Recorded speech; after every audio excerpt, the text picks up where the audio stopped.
Well, last week season, they go rather fast, and we're disappointed. We'd like to have a few more, but all good things come to an end. Obviously, it hadn't been a great year to this point. Talk a little bit about the Memphis game. Same problems, just not enough production on offense. Can't score on big plays. We had four shots we took down the field. We didn't catch any of them, and those are the things that we've got to do. And we did a little bit more of that at the beginning of the year, but we got to make those plays. We've got to be able to run the ball a little bit better. We got to be more consistent. Defensively, we played well at times, and at times we gave up third down plays, especially in the red zone. But Memphis had a good football team, a lot of good players, and just disappointed about that game, about the seniors not having an opportunity to win their last game here at Nippert. That being said, we've got Tulsa this week. Tulsa's a real good football team. They lost a close game to Ohio State in Columbus. They lost a very close game to Navy on the road. And then they lost on the last play of the game to Houston in Houston. So I'm sure they're disappointed they're not playing in the championship game in a week. But pretty much the same team we played last year. It was nip and tuck all through the game. I think it ended up 24-30 or 42-30, something like that at the end of the game, but a lot of scoring. They've got a very good quarterback, senior, really throw the football, got good receivers around him, but their base game is their two running backs have 1,000 yards each. And, that's important to have that running game along with the passing game they've got. But they're explosive, they go fast, they make a lot of plays. Coach has done an excellent job there. Excellent job coming from Baylor. And so we got our hands full on defense. Offensively, for us, they play their defenses pretty much like ours. They play a four-man front. They're not real flashy. They make plays. They try to keep you out of the end zone. Obviously, with an offense like they got, they can play in front of the chains quite a bit, and that's what they've done all year long. Not living off their offense, but understanding that their offense is going to score a lot of points. Just kind of a little bit of the opposite of what we've had. So we're going there day after Thanksgiving. Our seniors yesterday we had a good practice. They're basically running the show. They want to finish this thing up right. So hopefully we can have something positive happen. Questions? What do you tell your players at this point in the season when things have gone so badly and one game left? It's hard. I hadn't been through a lot of these. It's just hard to go into the last game of the year knowing that you don't even have a chance of having a chance to go to a bowl game. In the past, I've had some teams that were right on the verge. You win the last game, so you kind of keep the momentum up. In this situation, we've leaned on our seniors, the guys that really want to finish up the right way. And again, I think these senior meetings that we've had have really been good for our team. We hadn't shown a lot of improvement, but we have showed a lot of fight right at the end, and that's the main thing. They know that the end of this week, tomorrow will be basically their last time. 95% of them will ever practice again in a helmet or a pair of shoulder pads. When we go to the game this week, this is the last time they'll be on a team charter, be at a team meal, get to be in a police escort, going to and from the stadium. A lot of things in this week for a lot of guys. And so it's kind of an emotional deal, but you always at the end, you feel for them, whether you're winning or losing, knowing that, hey, they're finishing this deal up and now they got to go out and get a real job. So it's important that you make sure that the seniors feel like, it's all about them, and the young guys play for them, do things that they can do to make something successful and positive out of the last game, and hopefully that happens this week. Would you do anything differently? Like, I don't know, where you use your quarterbacks or maybe better? Do you do that as a coach at all? We looked at the first 3 or 4 games. We redshirted 90% of our guys, and I came here. I'm a builder. I'm not one of those guys that's going to come in and try to put a fast fix to a football team, and then suffer as as your season go on. Now, unfortunately, when I got here, we didn't have any running backs, or defensive ends, or defensive backs, and so we had to sign a lot of JUCO players. Now those guys have come and gone, and it's affected us a little bit. But when I came here with Whit, I asked him what he wanted to do. He said he wanted to build a football program. Mike Bone the same way. At a place like this, you've got to build a program that's solid. You can't go out, you can't do it with tricks. You can't do it with going out and take every junior college player you can get your hands on, try to fix it every which way for that 1 year. You've got to do it for the future. I kind of compared, and I told our coaches this. I look back at my years at Auburn, and we're in a little bit the same situation. We won 5 games the first year, and wasn't a good season. The next year we won a few more. Next year was very average. 4th year we barely got to a bowl game. Then the next 5 years we won 50 games and had a chance 1 year to win the national championship. You've got to do it the right way. You got to build it with younger guys. Right now, 70 of our 110 players are freshmen and sophomores. And, it's going to get better. But your question was, what had I done different? I would have played a running back. Now, I knew going in the season it's hard. Every year that I've been here, we've lost our first two running backs, and we've had to play number 3 and 4. Fortunately, our second year, we lose Jose Williams and Tion. We take Mike Boone out of the red shirt. He plays, and he helps us win a conference championship with a true freshman, and that's very unique to do it that way. And then with basically a one-legged quarterback in Munchie, because I think Gunner only played like 6 games that year. Munchie had to come in and couldn't very much run, but he had a little bit of experience. So I've looked back, just going back and looking. After the 5th game, we decided, hey, we're going to go with what we got. We're not going to pull these young kids out. We redshirted 5 receivers, probably that could have helped us maybe win another game, but we want them to help us win championships in the next 3 or 4 years. We knew this year was going to be a tough year. Change of offensive staff, almost all new. Everything new we're doing new on offense. Not a lot of playmakers, a lot of guys that were trying to find their way in terms of being starters. A couple of them were 4th and 5th year players for the first time. And then, of course, we've had the merry-go-round at quarterback. If you go back and look at the first year, we're pretty good on offense at first of the year. We didn't play very good in the red zone, but we turned the ball over. And then Hayden got hurt, and then we went from not turning it over as much, but we wasn't as good, just the simple fact that we weren't making plays. So, there's not any excuses. There's a lot of things we probably could say if we did this, we did that. We're building it. We're doing it the right way. We're not taking any shortcuts. We've got good players on the team that are young.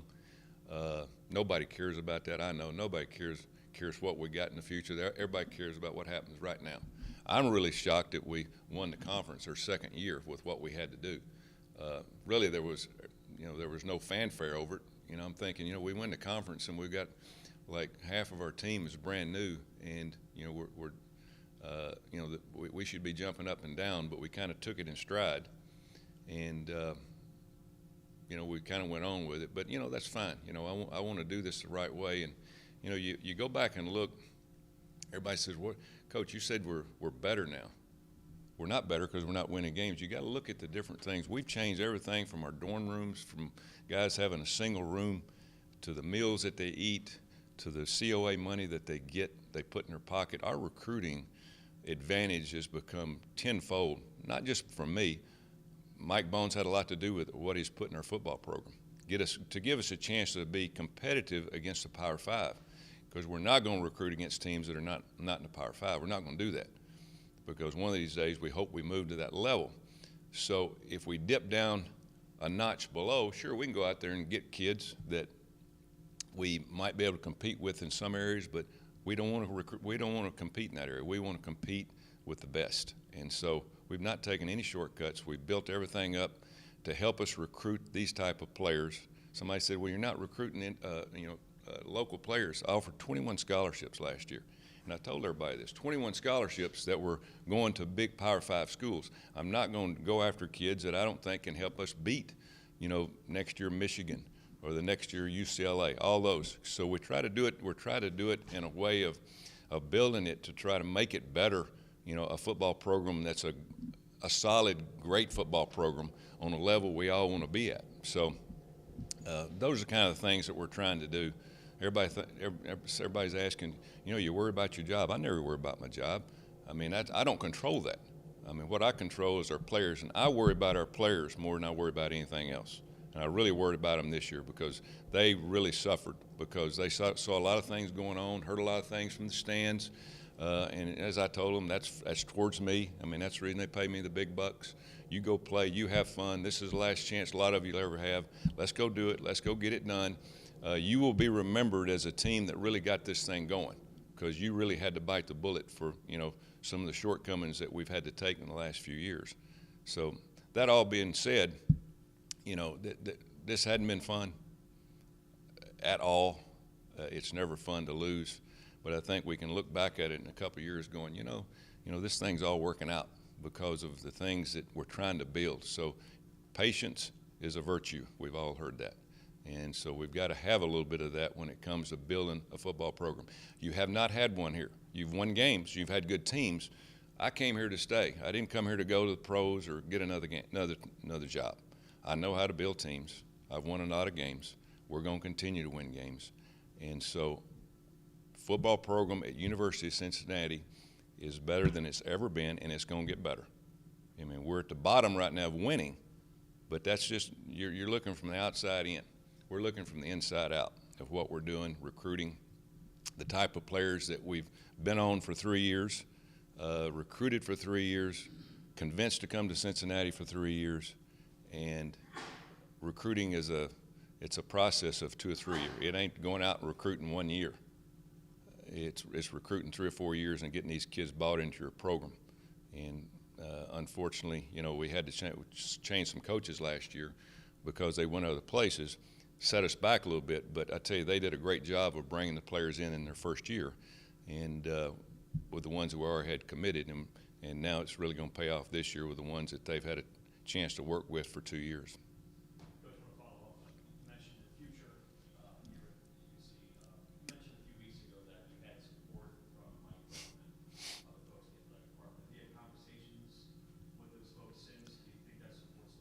No, what you do is at the end of the year, we all sit down. I mean, that's the way you do it. You go through the season. Mike's been at every game, in every locker room, supportive.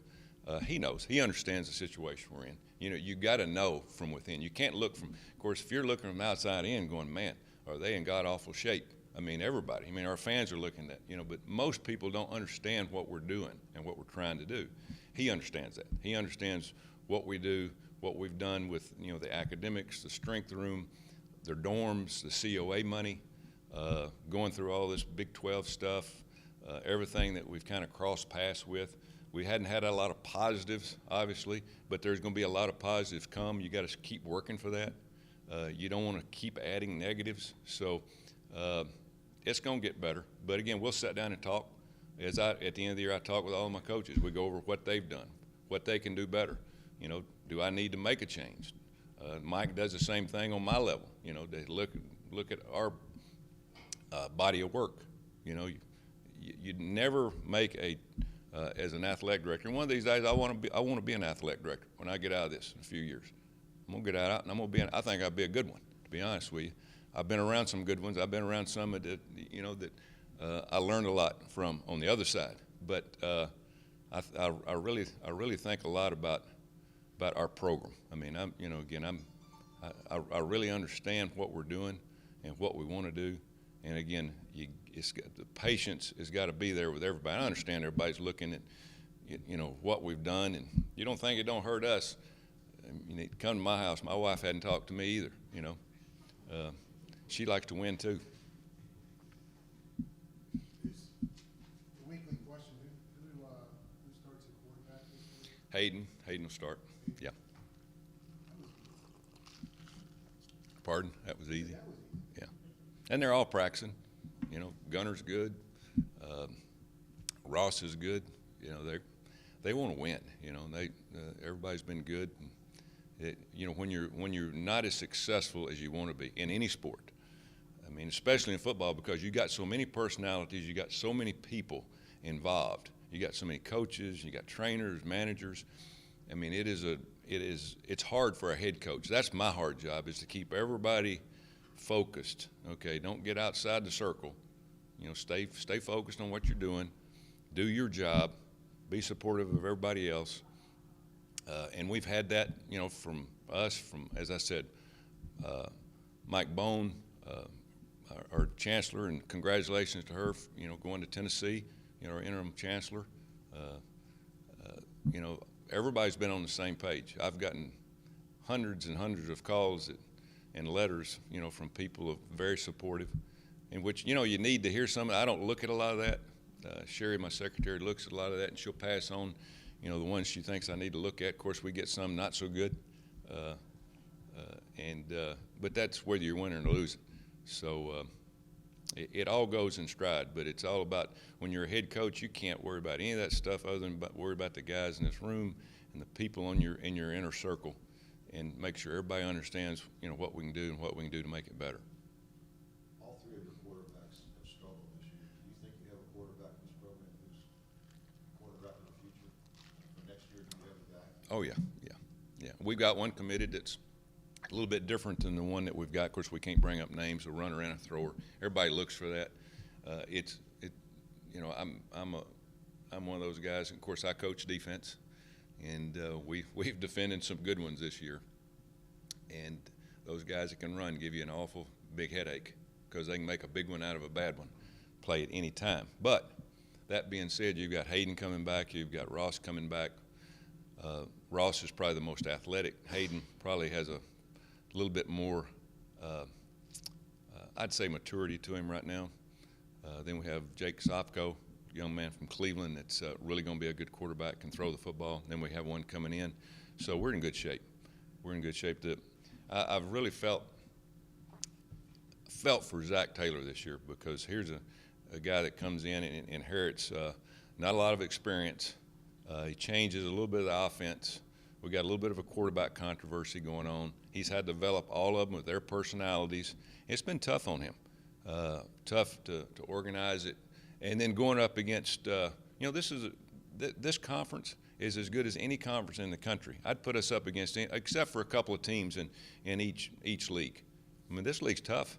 I mean, you take your lunch. I mean, this group we're playing this week, I mean, they could play anybody they wanted to. Now, they played Ohio State right down to the end at their place. But you know, if you just look at it, when I started this thing first 2 years, this conference wasn't very good. I mean, everybody was hurting, including us, and we fought the last 6 or 7 games we won in a row, and just fell our way. We won the conference. First year we almost won it and lost to Louisville in overtime out here. But this conference, coaches have gotten better. Everybody understands the league better, and again, anybody can be. Look what Houston did last week. I mean, that wasn't a loss. That was a beating. And you know, we've been down there. We played them, and we played one of our better games against them. And we're not far from that. We're not far from having a real good football team. We're just off a little bit, and we got to have that one or two guys come out of this freshman class that we redshirted this year that's going to make those plays that didn't make it this year, along with Devin Gray coming back, Jerron Rollins, Thomas Geddes, the 2 guys that we didn't redshirt that we had to play. It's one of those deals. And then Khalil Lewis, you know, is going to have to come through for us. He did not make the plays that we expected this year. One of those guys that just immaturity, you know, in tough situations, just didn't make that, you know, catch, you know, when it was thrown to him. But that being said, you know, you got to learn to do that. You got to learn to catch them in a crowd, tough situations, and that's what we've done mostly for the first 3 years. Did Tion come to you about wearing Isaiah's jersey? He did. I don't know where that's at. Good. Yeah. And that's good. Tion is, you know, Tion's about 70%. You know, he's having to carry the load right now, but he's been a great leader and a great kid for us. And, you know, he was the only running back I had when I got here. And he was a redshirt, a true freshman. And that's the reason we had to go out and sign Jose Williams and Rod Moore, you know, to get us through the first couple of years. And they just did more than get us through. And then we got lucky and we got Mike Boone, who was a receiver that we brought in. And lo and behold, look, look at him, and of course we're really missing him as we speak. But you know, he's, I think, going to really be a force next year with Jared Dokes, and Chad Banchbach was operated on today, by the way. And you know, we're going to have 5 running backs going into next season. I learned my lesson, man. You have got to, and probably that, what Bill asked earlier, Jared Dokes probably should have been on our team this year playing, or even at least been working towards that with an opportunity maybe to play if something happened. It just didn't happen soon enough. You know, Mike didn't get hurt until a few weeks ago. And we thought we'd made it through the season, and all of a sudden, you know, we got past the point of no return for red shirts. And he's going to be a good football player. Jared is. Real good.